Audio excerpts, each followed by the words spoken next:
Bismillahirrahmanirrahim. Alhamdulillah Rabbil Alamin.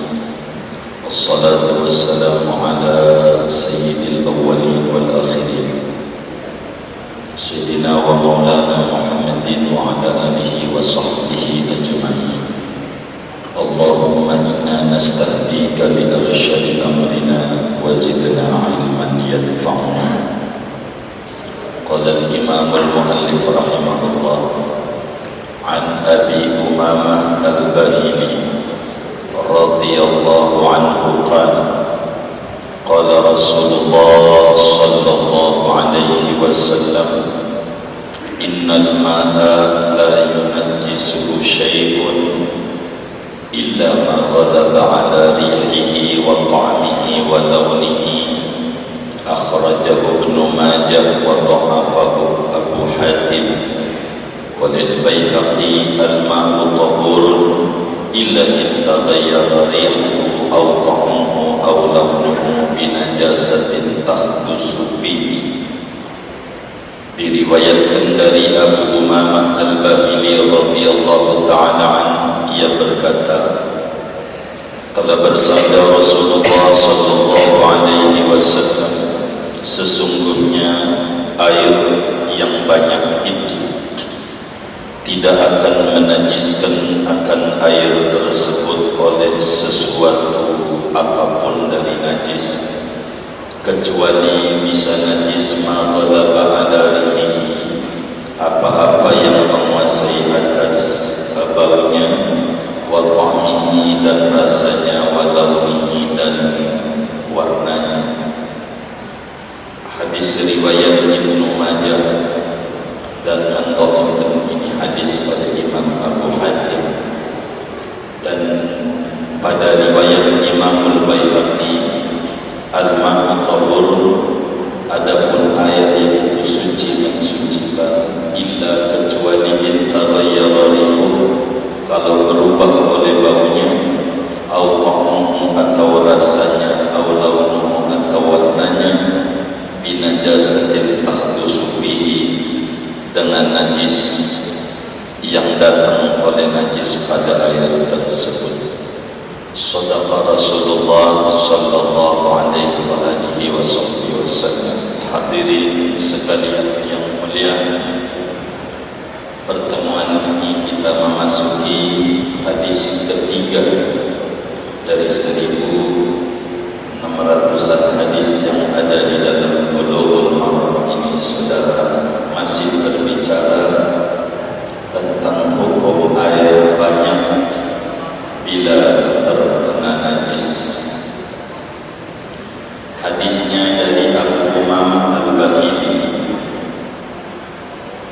Kita maklumi bersama jumlah sahabat Nabi 124.000 orang sahabat. Salah satunya adalah Abu Umamah al-Bahili, sahabat yang masuk Islam sebelum Nabi hijrah ke Madinah. Nama aslinya Abu Umamah adalah Sudai bin Ijlan al-Bahili. Anak pertamanya namanya Umamah, maka disebutlah dengan sebutan Abu Umamah al-Bahili. Ini sahabat besar Rasulullah sallallahu alaihi wasallam, seorang sahabat agung, sahabat yang zuhud, sahabat yang demen puasa, bahkan bukan dirinya saja, keluarganya, anak-anaknya, pembantunya, semuanya setiap hari berpuasa, kecuali hari-hari yang diharamkan oleh agama. Idul Fitri, Idul Adha, hari Tasyrik, itu tidak puasa karena haram, tapi setiap hari selalu berpuasa. Inilah Abu Umamah al-Bahili. Sahabat ini diutus oleh Rasulullah sallallahu alaihi wasallam untuk dakwah ke berbagai daerah, menjadi rasulnya Rasulullah, menjadi juru dakwahnya Rasulullah sallallahu alaihi wasallam awalnya beliau hijrah ke Mesir, lama tinggal di Mesir. Abu Umamah Al-Bahili dakwah sampai akhirnya terakhir ke Hamas, ke Syria, dan meninggal di Syria, di Hamas pada tahun 81 Hijriah. Beliau termasuk banyak hadisnya disampaikan kepada umat, 250 hadis beredar dalam berbagai kitab-kitab hadis, ada di Bukhari, Muslim, Abu Dawud, Tirmidzi, Nasa'i, Ibnu Majah, dan seterusnya.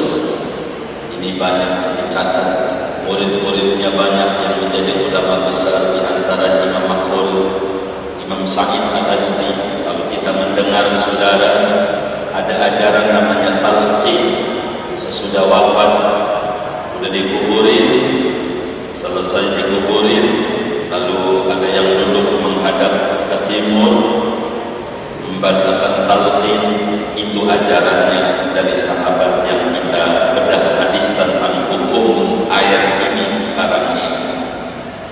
Abu Umamah bilang kepada muridnya, bila saya wafat, jangan tidak kau kerjakan seperti perintah Rasulullah kepada kami para sahabat. Kalau wafat diperintahkan, bila anda sudah kuburkan mayit, ratakan tanah, duduk satu orang, bilang namanya, nama-nama ibunya, Fulan bin Fulanah, bilang nama-nama ibunya.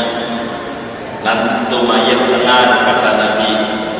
Lalu kemudian panggil lagi mayit itu duduk, dengar tapi tidak bisa jawab. Kau bilang nama mayit itu Fulan, ingat-ingat akidah yang dulu kau yakini masih hidup. Asyhadu an la ilaha illallah wa asyhadu anna Muhammadar Rasulullah. Kau ingat bahwa kematian benar adanya, bahwa azab kubur ada, siksa kubur benar adanya, bangkit dari kubur benar adanya, dan seterusnya. Itu hadis tentang talqin ba'da dafni, salah satunya dari 250 hadis yang Abu Umamah Al-Bahili sampaikan. Saya tidak panjangkan berbicara manaqib Abu Umamah Al-Bahili, saudara, tapi kita berbicara satu dari 250 hadis.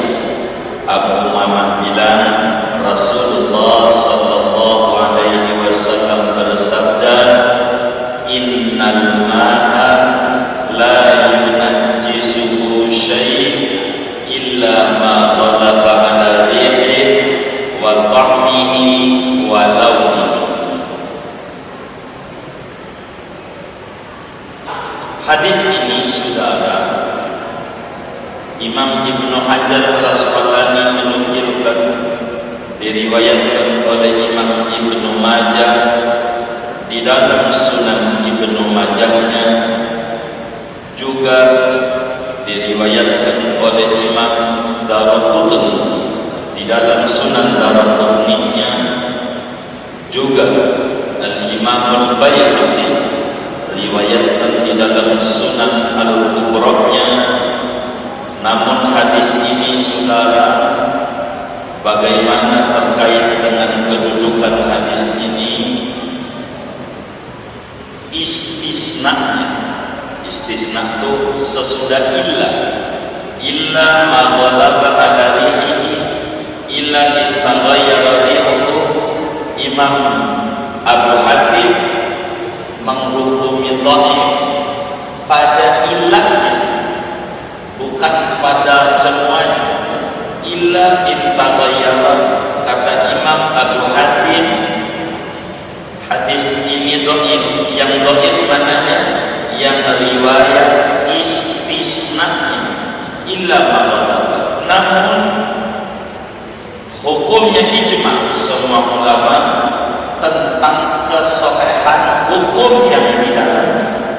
Adapun bacaan illah itu dhaif menurut Imam Abu Hatim, tapi ijma' hukum ini, sehingga hadis ini ditulis ditulis oleh Imam Ibnu Hajar Al-Asqalani karena ijma' ulamanya, dan ijma' menjadi hujjah syar'iyyah di dalam hukum-hukum Islam, saudara.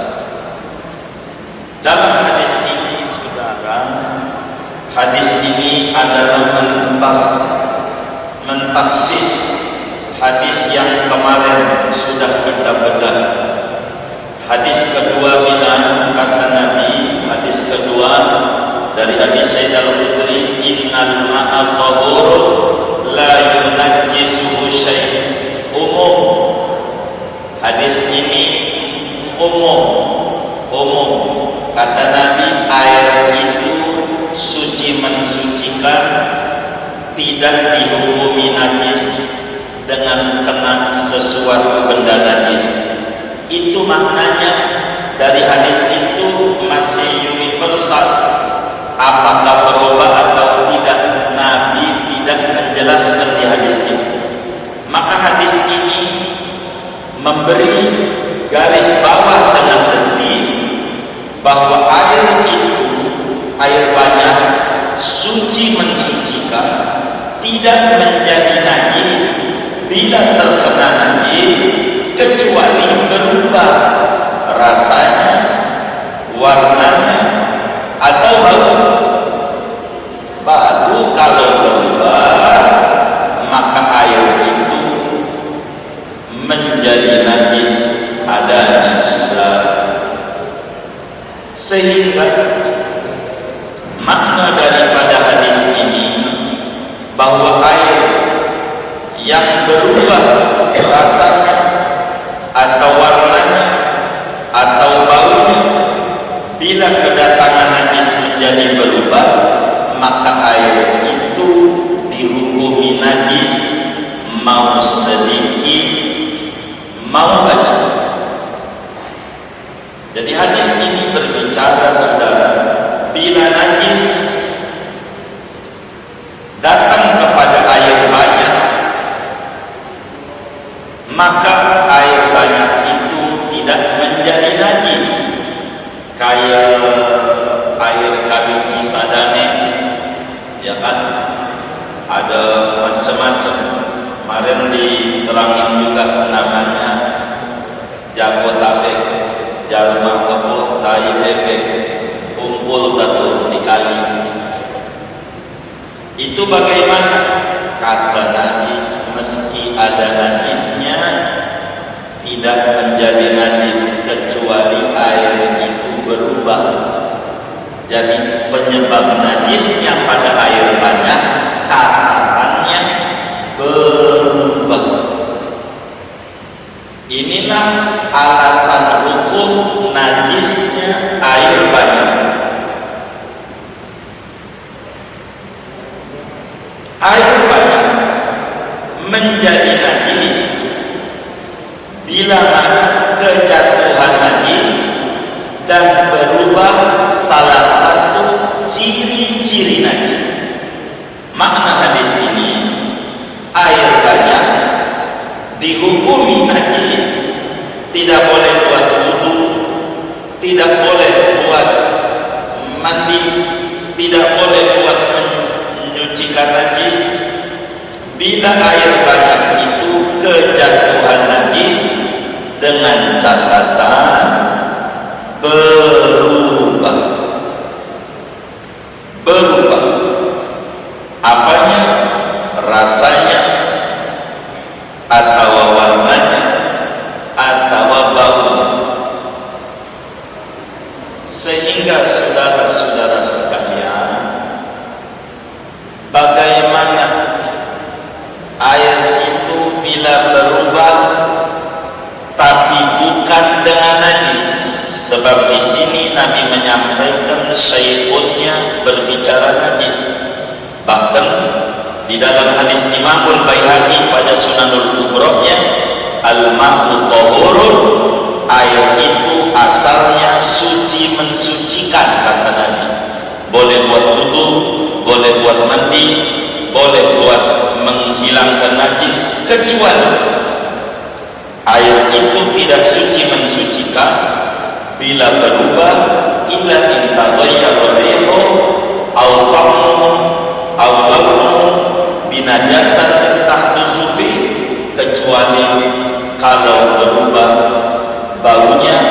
atau rasanya atau warnanya dengan adanya najis yang jatuh pada air tersebut. Sehingga saudara, dari hadis ini bisa kita ambil makna banyak. Satu, perubahan pada air itu dilihat. Yang merubah air itu benda najis apa bukan najis. Dua, air yang kena perubahan itu yang najis apa airnya sedikit apa airnya banyak. Air yang berubah dengan benda tidak najis yakni benda suci, perubahannya sedikit apa banyak. Lalu air itu yang terkena perubahan dengan benda suci, benda sucinya bisa dipisahkan dengan air ataukah memang air tidak lepas dari benda tersebut. Maka hukumnya saudara, menurut para ulama-ulama akan berbeda-beda. Dari hadis ini satu, kita ambil hukum yang kita bisa terangkan kepada umat. Bila mana air banyak, bila mana air banyak, air banyak itu nanti di depan ada 216 liter air ke atas. Satu, bila mana air banyak terkena najis dan berubah sifat-sifat airnya, rasanya atau warnanya atau baunya, maka secara hukum tersurat dari hadis ini pastikan air itu najis. Tidak boleh buat wudu, tidak boleh buat mandi, tidak boleh buat menghilangkan najis, juga tidak boleh diminum buat masak dan seterusnya. Kedua, mafhum, makna yang tersirat dari hadis ini. Air banyak bila terkena najis namun tidak berubah rasanya, warnanya, baunya, seperti kolam renang lalu dikencingin orang, kencing juga di situ, tahu kagak yang punya, katanya begitu. Saya curiga sama yang denger ini, kadang kencing juga di dalamnya. Maka karena ada kencing, airnya tidak berubah, baik rasanya, warnanya, baunya, maka air itu masih suci, mensucikan, boleh buat wudu, boleh buat mandi, boleh buat ngilangin najis, nyuci najis, boleh. Dua. Tiga, air sedikit, karena innal ma'a maknanya alnya lil kamar, maknanya al-kathir, air banyak, nabinya begitu. Maka tiga, air sedikit, kejatuhan najis, mau berubah mau tidak berubah, pastikan air itu najis. Air sedikit terkena najis maka menjadi najis, mau berubah mau tidak. Ini air di ember kena kencing sedikit, nggak berubah rasanya, warnanya, baunya, maka pastikan air itu najis. Tidak boleh buat wudu, tidak boleh buat mandi, tidak boleh buat menghilangkan najis. Empat, saudara, bagaimana kalau air itu terkena najis, terkena perubahan, tapi bukan benda najis, bukan benda najis yang jatuh ke air, tapi benda suci berubah, maka dilihat benda suci itu mudah larut atau tidak pada air. Kalau mudah larut, kayak teh, air ini dikasih teh, air ini kasih susu, air ini dikasih kopi, maka air itu berubah dengan teh warnanya merah, dikasih kopi berubah menjadi hitam, maka air itu karena perubahannya dengan benda suci yang mudah larut dan berubah, maka air itu masih dihukumi suci, namun tidak mensucikan. Teh manis buat minum boleh, buat cebok enggak boleh. Teh manis semutan begitu enggak boleh, suci doang. Fa innahu yasluhu tahuriyatahu wa la yasluhu tahir. Maka teh manis itu mencabut mensuciannya air, enggak boleh buat wudu, mandi dan hilangi najis, tapi masih suci, boleh buat minum, boleh, hanya minum doang. Tapi bila berubahnya air itu dengan bendanya, benda dari sononya, warnanya berubah, rasanya berubah, tapi dari sifat air sejak Allah ciptakan, kayak air belerang, emang dari sononya baru, dari sononya warnanya putih rada keruh, maka masih suci, mensucikan. Sebagaimana waktu air laut rasanya berubah asin, emang asin dari sononya air laut, maka masih suci, mensucikan. Karena itu saudara-saudara sekalian, bila mana air itu berubah dengan benda suci, maka dilihat bila benda itu tidak bisa dipisah dengan air, maka masih suci. Seperti air yang kena eceng gondok, emang juga eceng gondok enggak bisa hidup kalau tidak di air. Emang tumbuh-tumbuhan hidup di air, ganggang, gulma begitu orang sebut, lumut, maka biar air warnanya hijau, tapi perubahannya bukan dengan benda najis, maka biar kata air itu hijau, masih suci, mensucikan. Boleh buat wudu, boleh buat mandi, boleh buat ngilangi najis, sebab eceng gondok tidak bisa dipisah dari air, sehingga air warnanya hijau, masih boleh buat wudu, boleh buat mandi, sehingga sholat kita sah pakai itu.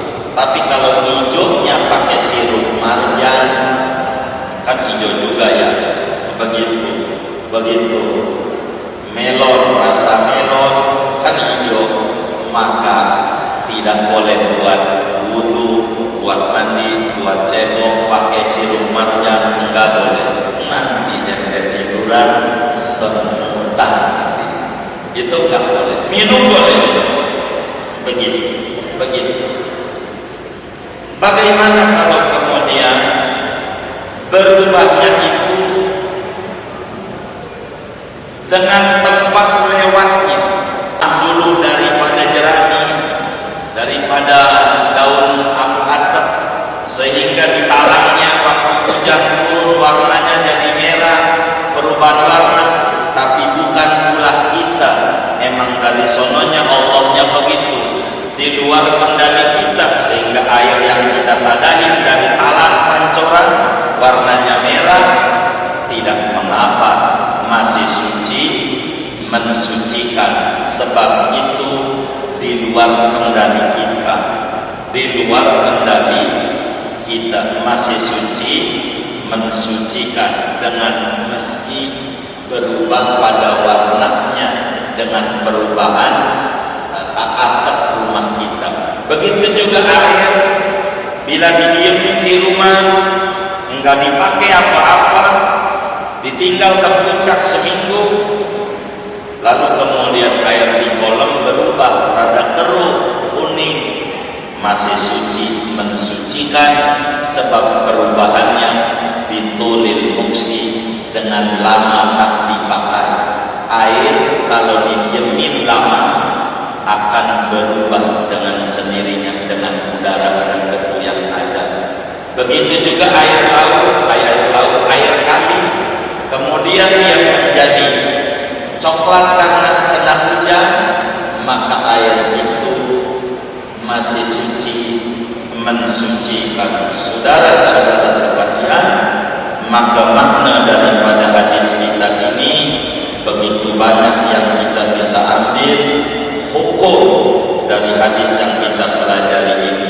Singkatnya, bila air terkena najis dan berubah apa rasa, apa warna, apa bau, pastikan air itu najis, mau sedikit mau banyak air itu. Bila air itu terkena najis sedikit, mau berubah mau tidak, maka air itu dihukumi najis adanya. Sehingga hadis ini saudara mentaksis, mengecualikan hukum yang kemarin mutlak, air itu pokoknya suci aja, tidak terpengaruh walaupun ada najis, terkesan begitu. Maka cara mengambil hukum itu enggak boleh satu hadis, tapi harus ditinjau dari berbagai macam hadis, sehingga kita bisa tahu. Hebatnya para sahabat di dalam berbicara ibadah, tidak mau asal ibadah, akan tetapi selalu bertanya kepada Rasulullah Sallallahu Alaihi Wasallam, sehingga mereka di dalam ibadah betul-betul tidak lepas dari bimbingan dan ajaran yang diajarkan oleh Nabi besar Muhammad Sallallahu Alaihi Wasallam. Inilah saudara-saudara sekalian satu hadis yang kita bisa ambil daripada hadis riwayat sahabat besar Sudai bin Ijlan yang masyhur dengan sebutan Abu Umamah Al-Bahili. Kembali, meski ada catatan oleh Imam Ibnu Hajar Al-Asqalani wa dha'afahu Abu Hatim, Imam Abu Hatim menghukumi dhaif, tapi pada riwayat istisna, tapi hukum yang diambil adalah ijma, sebab tambahan ini kecuali perubahan itu rasa, warna dan baunya, ijma ulama bahwa hukumnya memang pada perubahan air tersebut.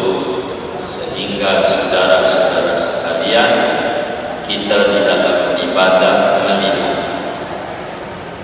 bila air itu ada berubah dan banyak najis, bila air itu banyak enggak berubah, enggak najis, bila air itu sedikit mau berubah mau tidak, kejatuhan najis maka menjadi najis. Bila air itu kejatuhan perubahannya bukan benda najis tapi benda suci, dilihat apakah benda suci itu bisa dipisah dengan air, kayak gula, teh, kopi, susu dan seterusnya.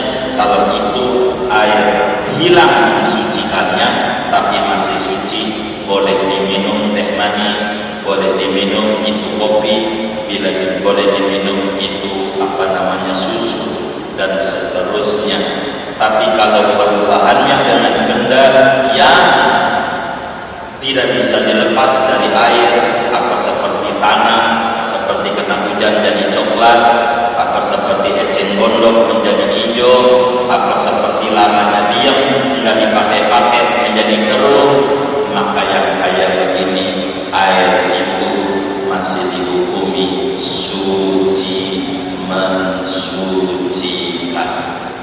Inilah air, singkatnya kalau mau dibedah lagi, air dalam Islam ada tiga.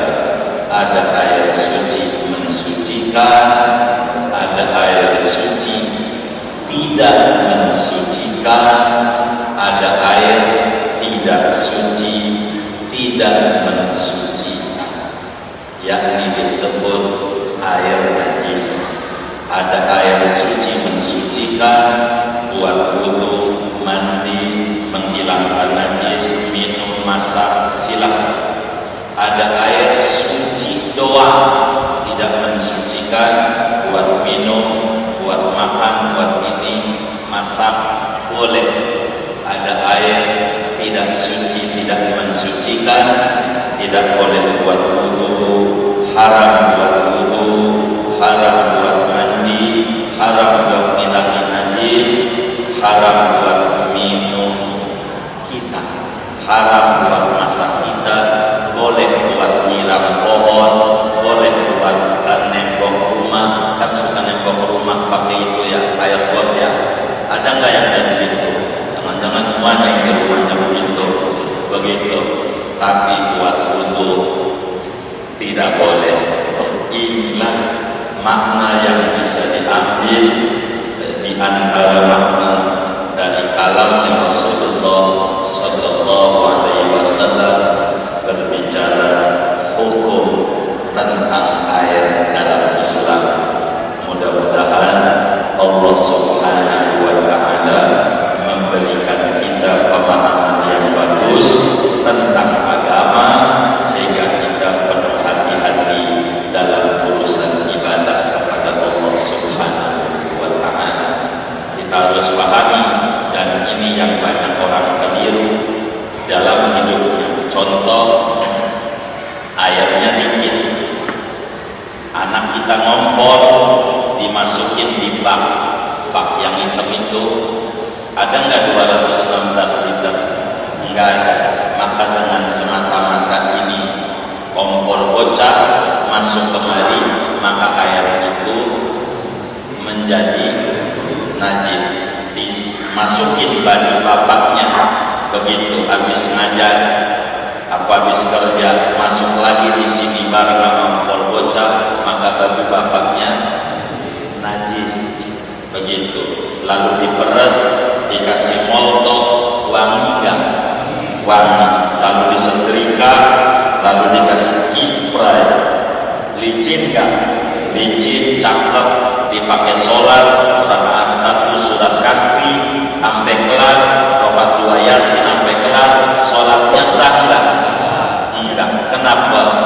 Masih najis. Inilah kita harus belajar pentingnya ini.